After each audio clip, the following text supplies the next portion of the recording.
Ada mamat ni tanya, penyakit bahasa Jepun.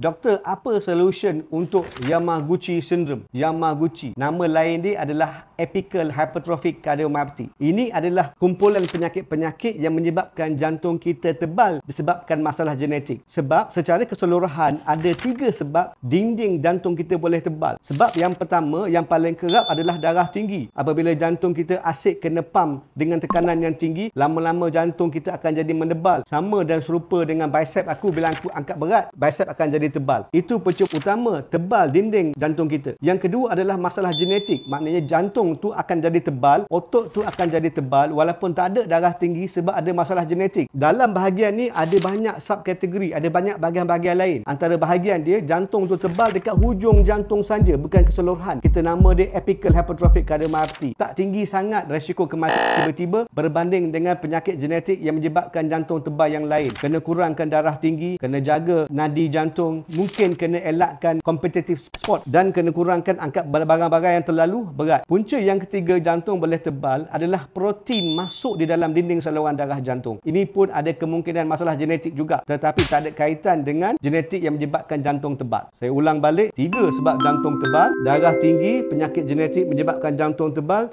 dan masuk protein atau lemak di dalam dinding saluran darah jantung. Yamaguchi adalah penyakit yang nombor 2 ni.